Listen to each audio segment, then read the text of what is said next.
Any combination of convictions on any number of the 88 counts that remain to be adjudicated could put him in jail for the rest of his natural life, and I think that's what's going to happen. I think there needs to be, for the future, there needs to be accountability. That, you have to show that people are not above the law, even if they're president of the United States. Wow, there's a lot of you here. Hey, man. I see a lot of my friends, too, and people who pretend they're my friends. It's good to see you. So I woke up this morning and I sounded like this, which, if anybody listens to the podcast, when one of us is sick, JVL sounds like Bane from Batman, right? Well, this is how I sound sick. And when George and I do this show, oftentimes, I talk less and George talks more because he's the one explaining it all. So tonight is not the night to change that. No, but the complaints are always that I talk over you. Well, just tonight, you're going to do most of the talking on this, all right? Okay. Guys, how psyched are we to have George Conway here?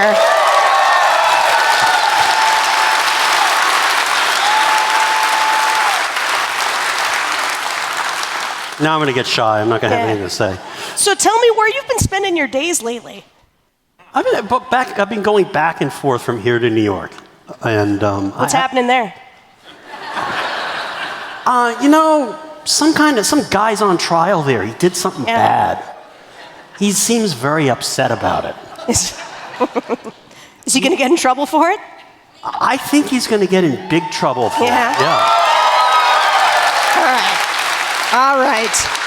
So he doesn't seem to like me. What? He doesn't seem to like me. Yeah, we're going to get into that. Okay.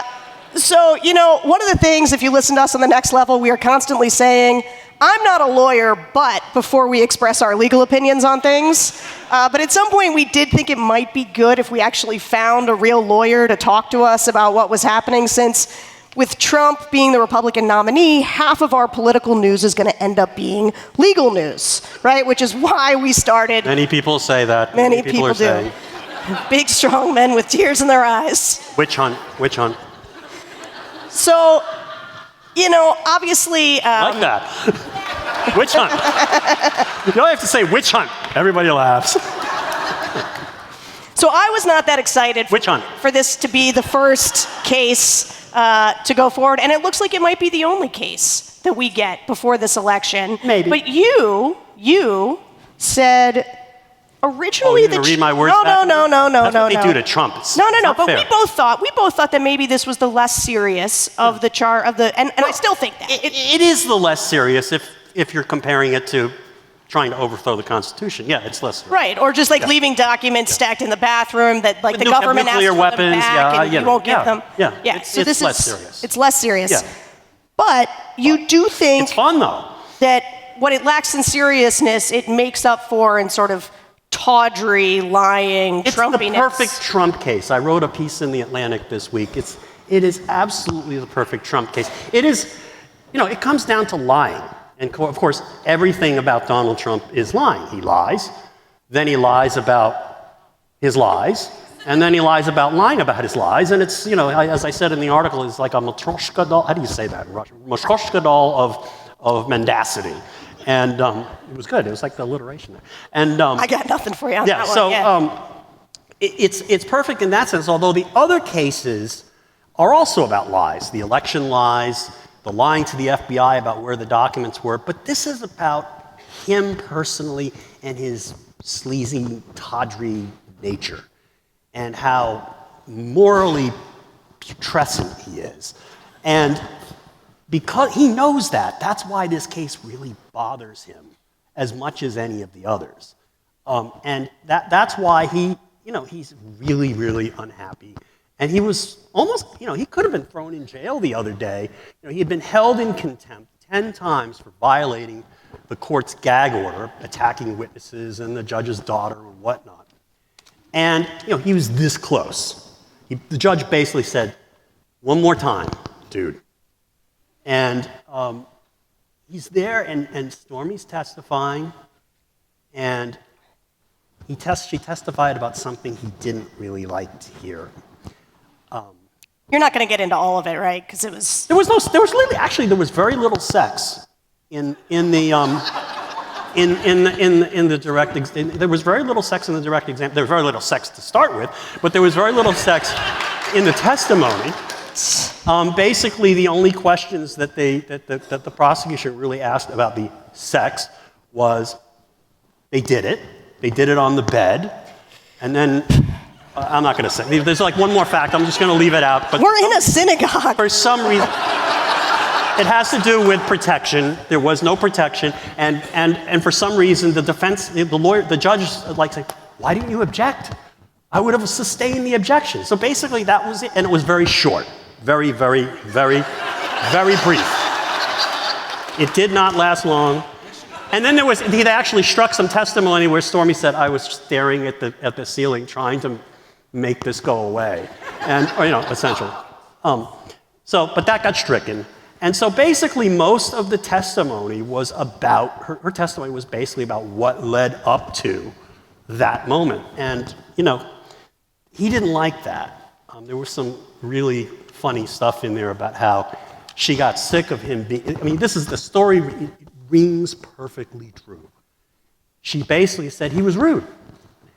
And he'd ask her questions, she'd start to answer, and then he'd cut her off and wouldn't listen to the answer. And she's you got to give her credit. She just doesn't put up with it. And she just said, "You're rude, you're obnoxious." And then he said, "What, did you see my magazine? I have a magazine." He pulls up a magazine with his face on it and says, "I don't give a about that magazine. All I want to do with that magazine is roll it up and spank you with it because that's what you deserve." And he gives it to her, and so she spanks him. And he's like listening to this in court. And this story has been told. I literally have a part in the script where I tell you guys we're going to spare you the details of the story. No, Daniel's testimony. Because I wanted to be spared the details. I wanted to do dramatic readings of the testimony. So anyway, she testified that, and he starts swearing. I don't know what words he used, but the judge could hear it, and the judge was like really pissed and called the lawyers up at the next break and said, "You got to control your client. You better talk to him." And so that's the thing about this case is he knows this is really about him in a way that the other cases are not. This is about him being a sleazeball, and that's why this case drives me nuts. And that's why it's kind of perfect for him. See, that's the reason I don't like it. Because I want the American people to understand how Trump betrayed them on January 6th, betrayed them, let them down with the documents case, that he's unfit for the future. The tawdry nature of this one makes me feel like the American people are like, well, this is a sideshow, not something that affects whether or not I care about this guy being president. The reason why I don't feel that way is it makes him crazy. And I think... what does that have to do with people voting? It has a lot to do with people voting. Okay, tell me. I mean, basically, the simple message I think the Biden campaign is going to need to make is that this guy is nuts. Okay? And we saw a little of that today when the Biden campaign tweeted out its challenge to Trump to debate. And, they had the president there saying, "I hear you've got Wednesdays free." and they actually, I mean, I've been saying this for a long time, that you have to taunt him. And I don't think they did it enough in 2020. And you just what you have to do is you have to push his buttons. And he responds to those, and he says stupid things, he does crazy things.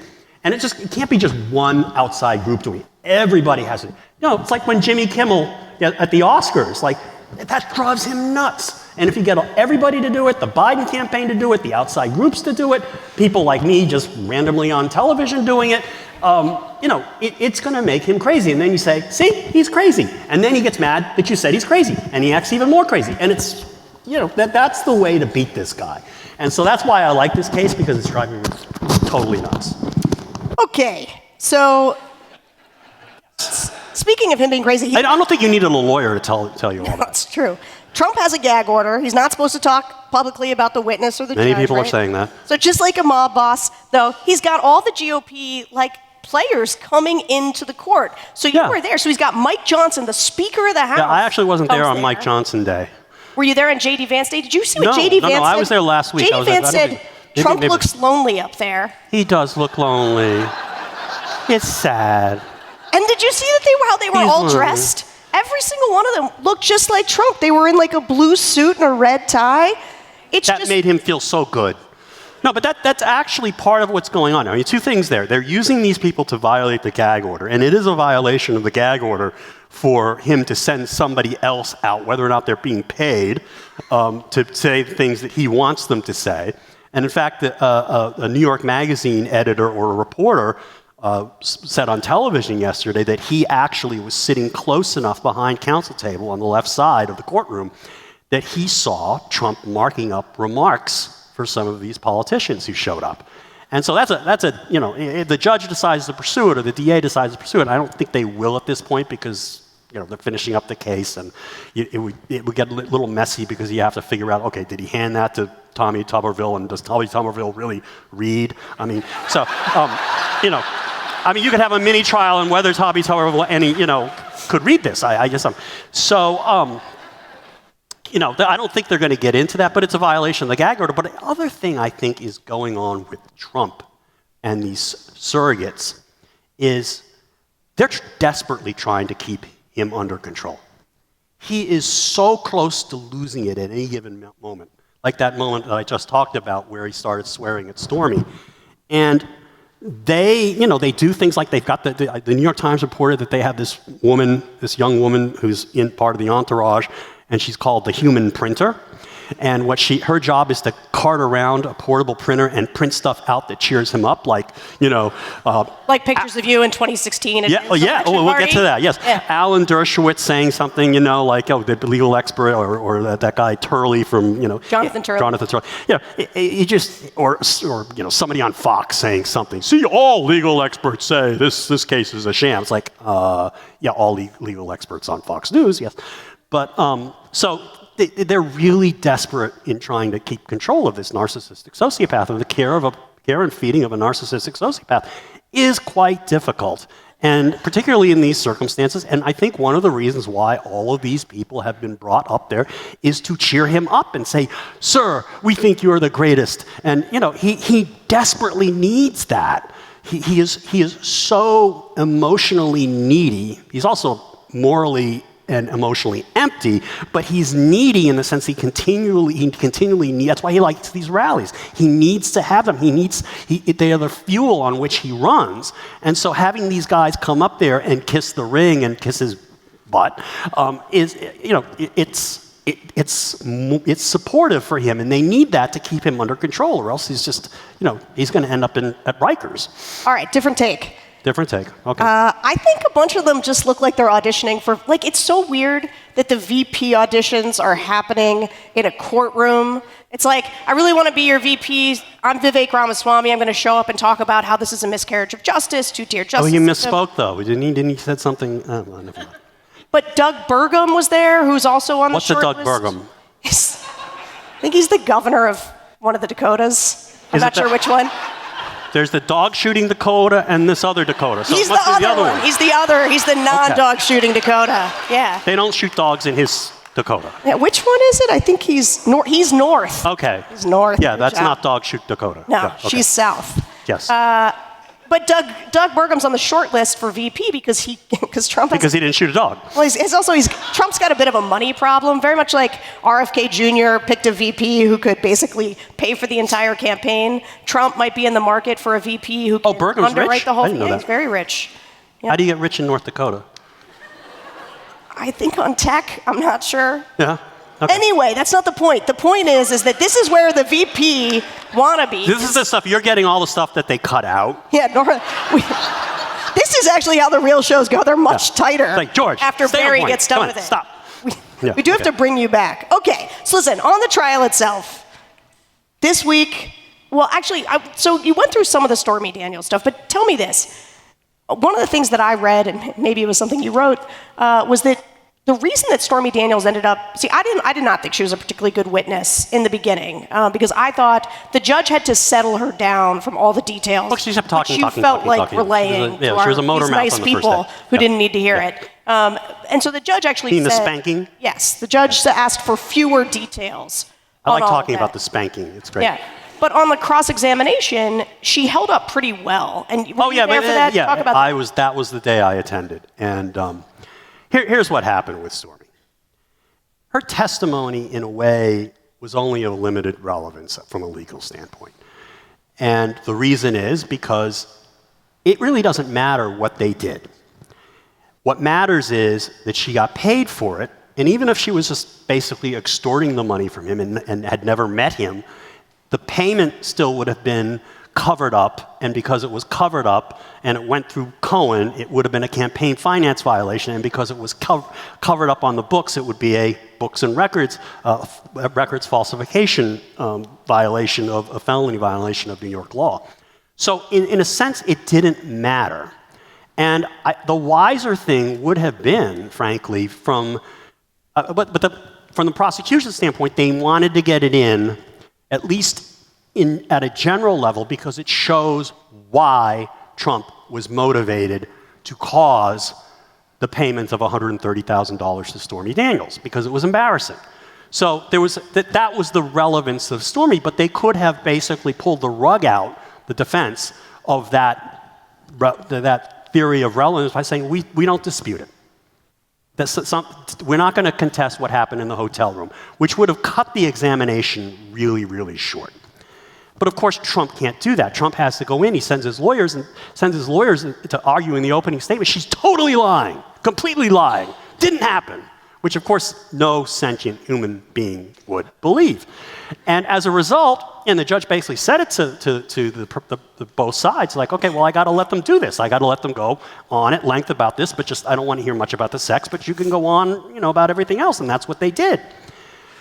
And on Tuesday, the cross-examination by, I think, the best lawyer in the crew that Trump has, Susan Nicholas, who is a Yale Law School graduate and a really well-reputed criminal defense lawyer in New York, started the cross, and she was doing okay. Then there was a day off, because Wednesday is the day off, as the president's new T-shirts say, and that's the day that the judge handles all his other cases.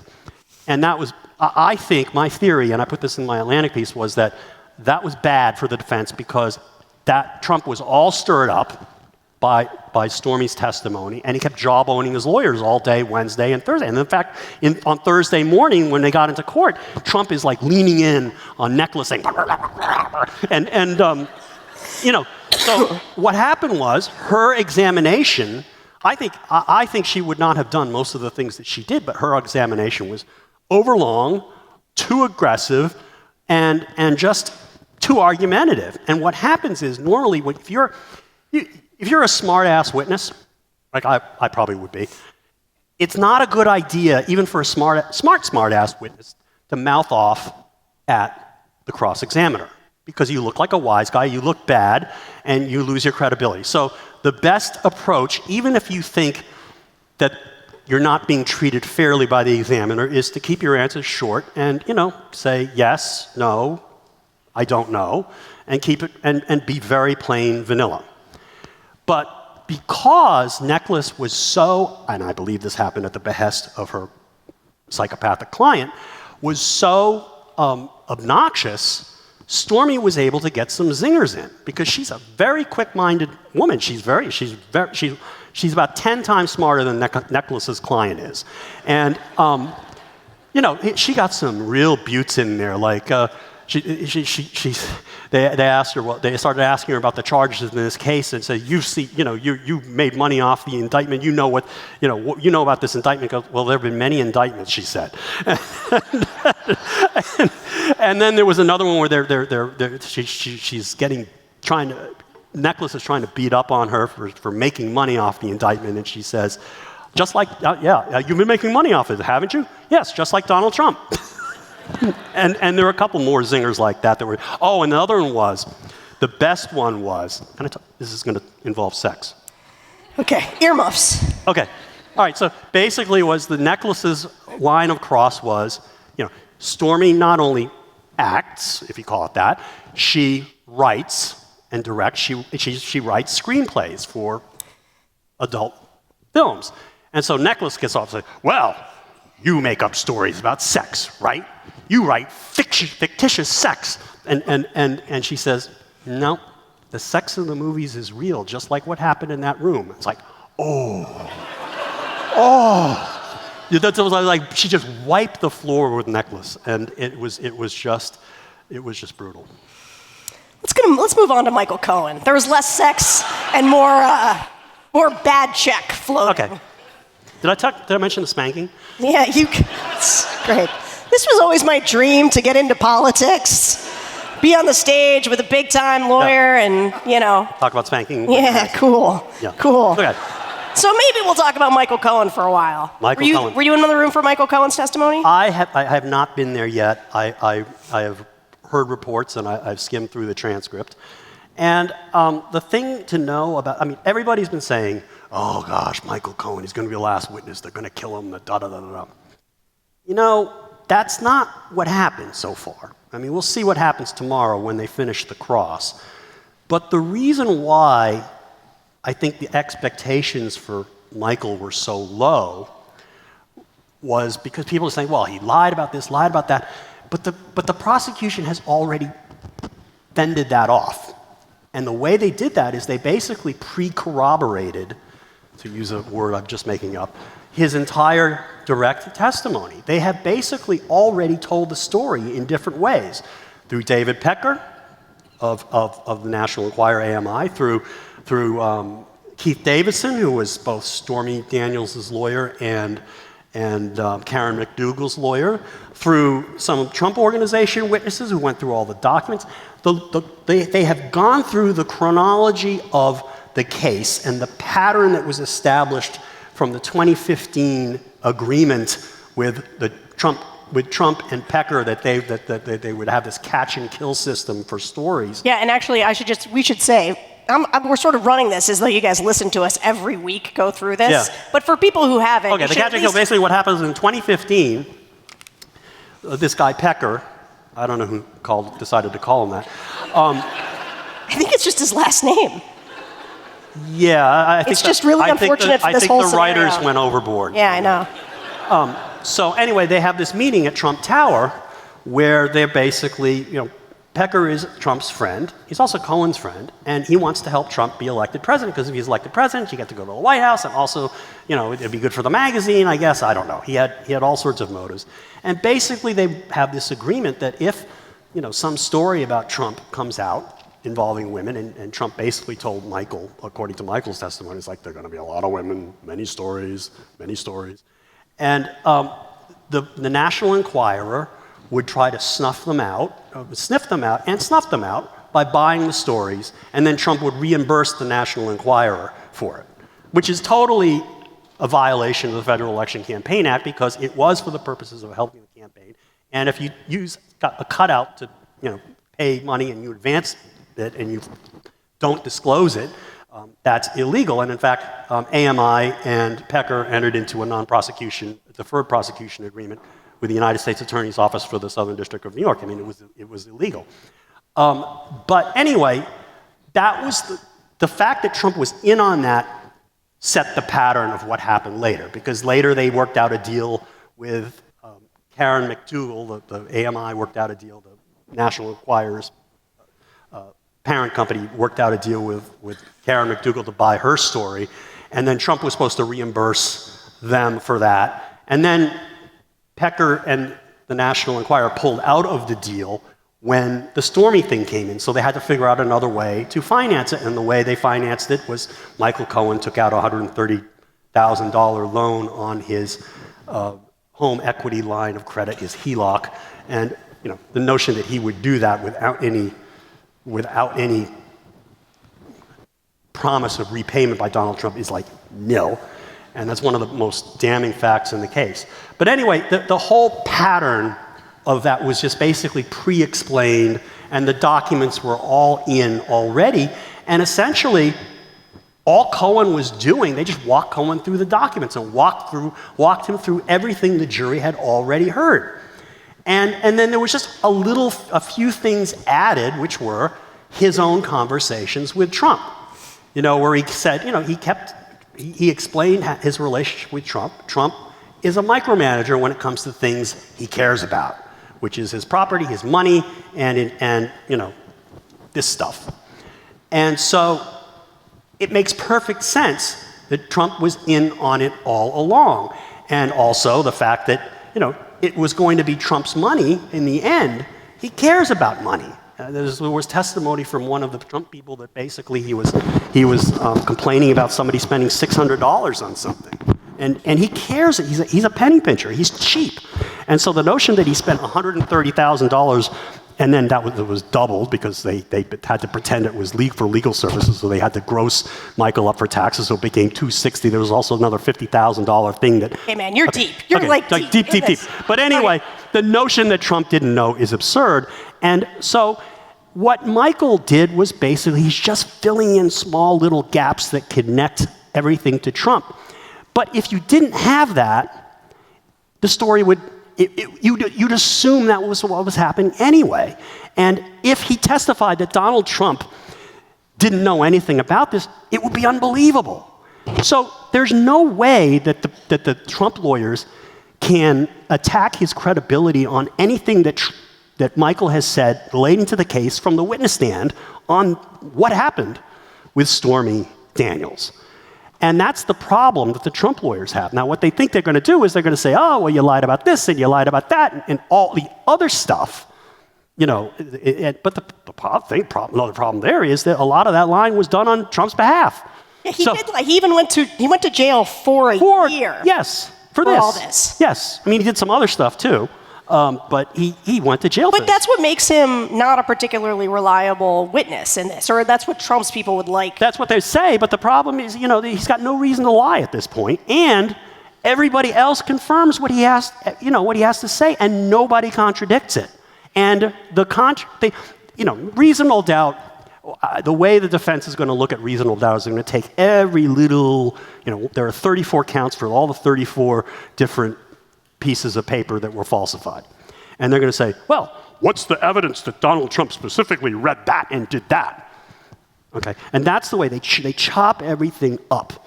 But that's not the real way to look at reasonable doubt. Reasonable doubt is going to be, you have a certain set of facts, and is there some alternative explanation for those facts, which are really not in substantial dispute? Some alternative explanation that doesn't involve Trump knowingly causing the falsification of records to cover up the porn star hush money payment that he indisputably made. And there is none. And that's the problem that the defense has. Okay, but next week... Tomorrow.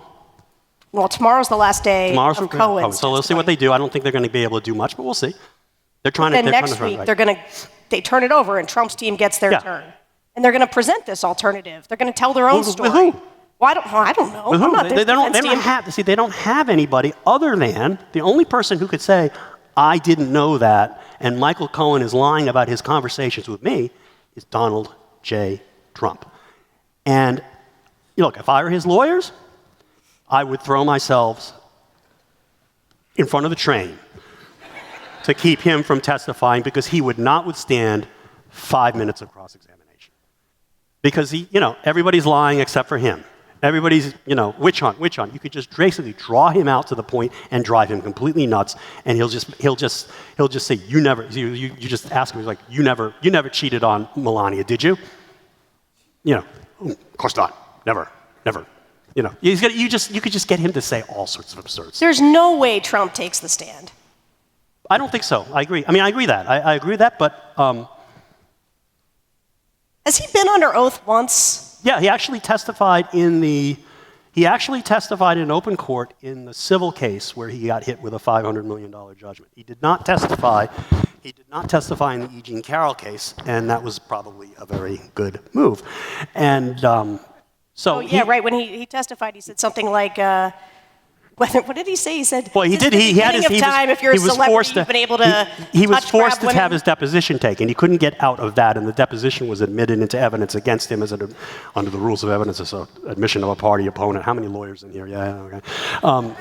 So it did get in, and there was some really great stuff in the E. Jean Carroll deposition, like he confused Marla Maples with E. Jean Carroll, which was just unbelievable. Imagine if Joe Biden had done that. But anyway, so he's not going to testify, but I think he should be taunted about it. And in fact, I was on TV today where I basically leaned into the camera and I said, Donald, since when have you ever followed your lawyer's advice? You don't like to follow your lawyer's advice. If you don't testify, it's because you're a wuss. And so I think it's true. I mean, he doesn't, his lawyers have a tough time getting him to follow directions. So if he's following directions this time, it's because he wants to. And if he wants to, it's because he's a wuss. Is that an okay word? No, I'm glad we got a lawyer to tell us all of these things. No. These important legal specifications. Yeah, that's what, there was like law and wusses at Yale Law School they teach. All right, so bottom line, because Yes. everybody always wants to know, did the state make their case? Yes, the state has made its case, and I think the best that Trump can hope for is some kind of a hung jury, where where somebody basically holds out and they'll have to retry the case again. I don't see how they get an acquittal on all 35 counts. And there's another thing that's going on. People in the courtroom who are experienced jury watchers, and I have to say, but most of the time I've been in the courtroom, I've been on the right side, which is where the jury is, so you can't really see the jurors because they're kind of lined up you can't really see them. You have to be on the left side of the courtroom to get a good view of the jury, which I did have during Stormy's testimony, and some of them were trying to suppress laughter when Stormy got her zingers in. People who've been watching the jury carefully, including some journalists and a lot of some lawyers, say that the one thing they noticed about this jury is that they never look at Trump. They never look at Trump when they're, and they file in and file out while Trump is sitting there and the defense counsel is sitting there and the prosecution is sitting there. Never, they don't look at him. And that's typically a bad sign for a defendant. But you look at him. I do look at him. He comes in and out.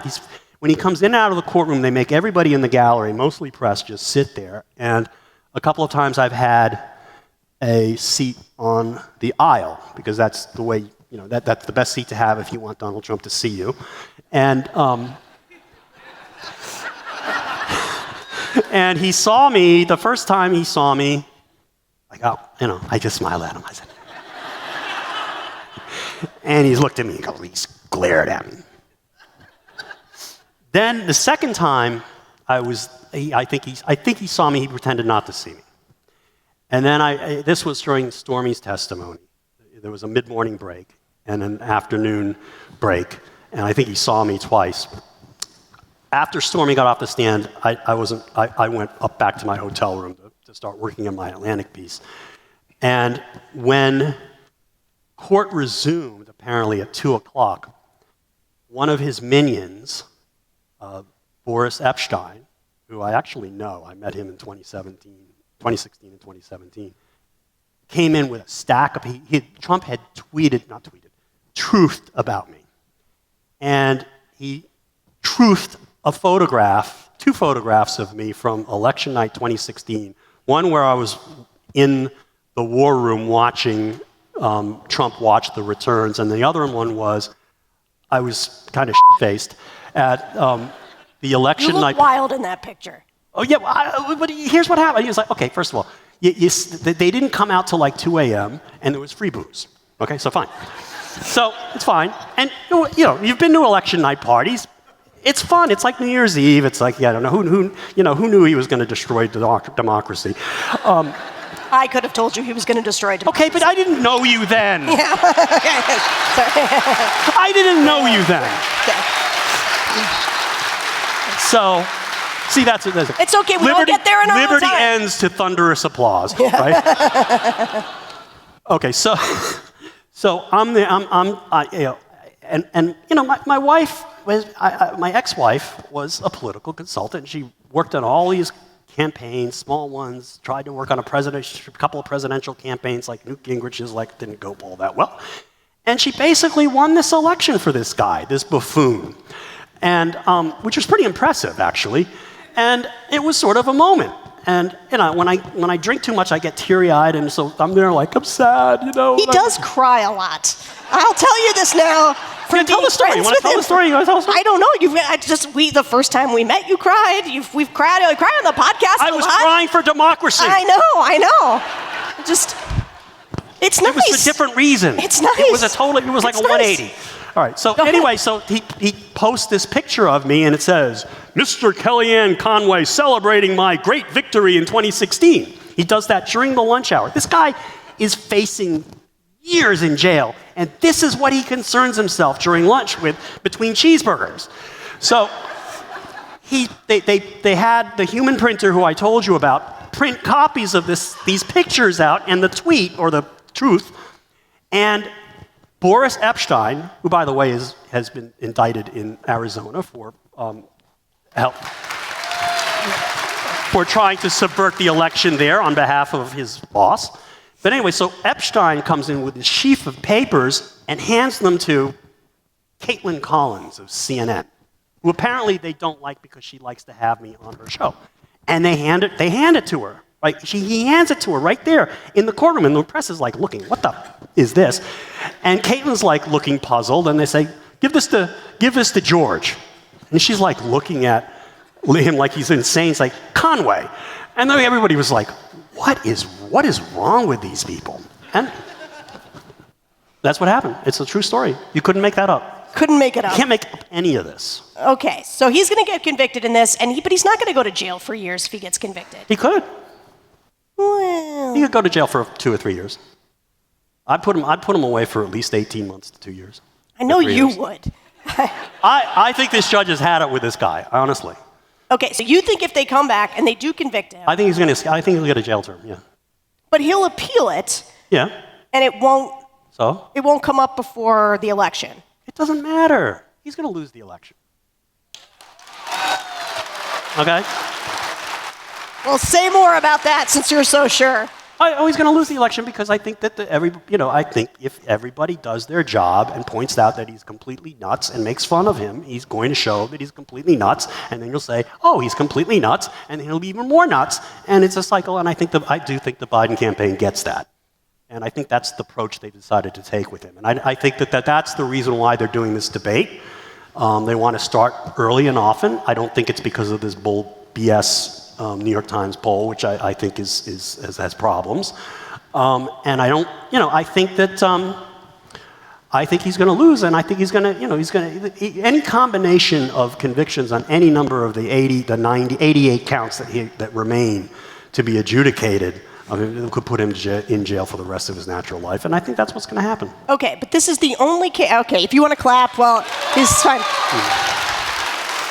It may not be the only case because, I think that... I will say I think this is real wish casting. I appreciate that you think that this is going to make a big difference.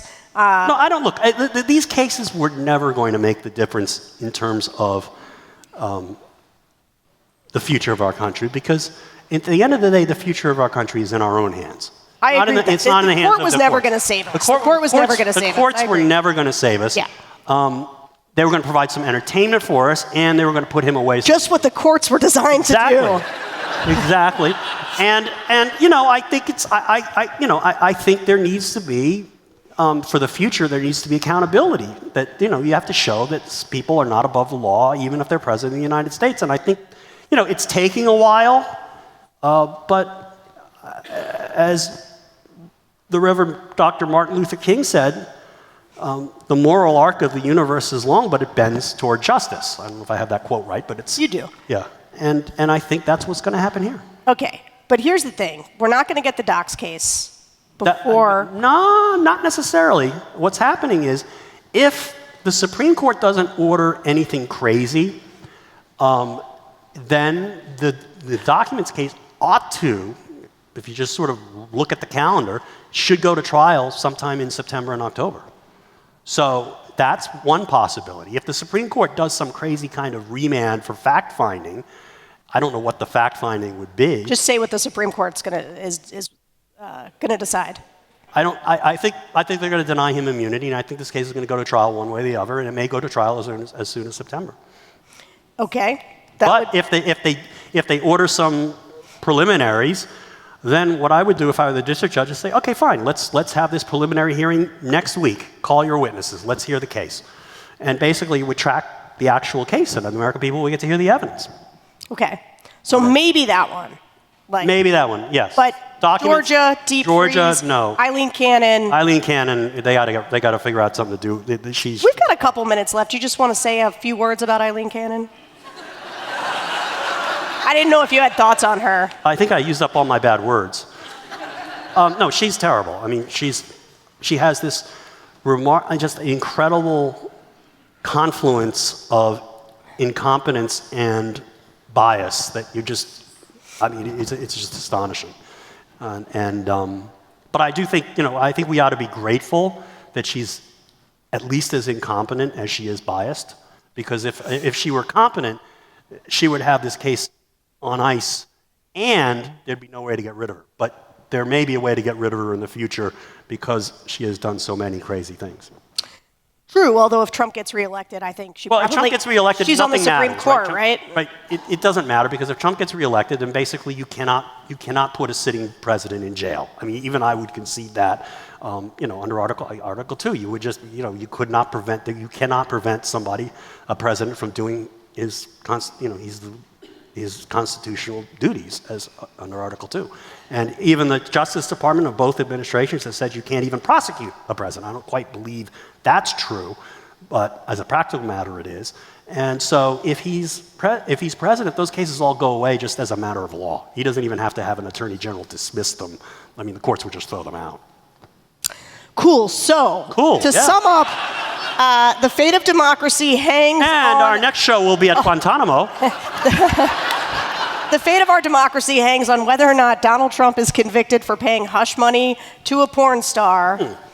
The fate of our democracy hangs on people voting. Yeah, I agree. All right, George Conway, everybody.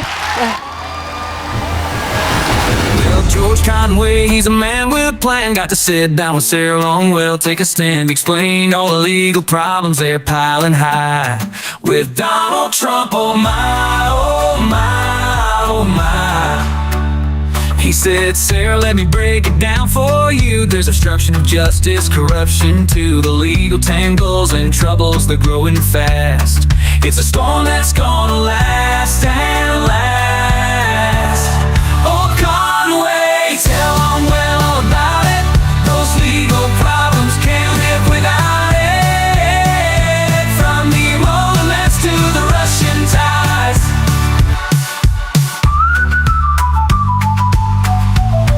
Oh, Sarah, listen close.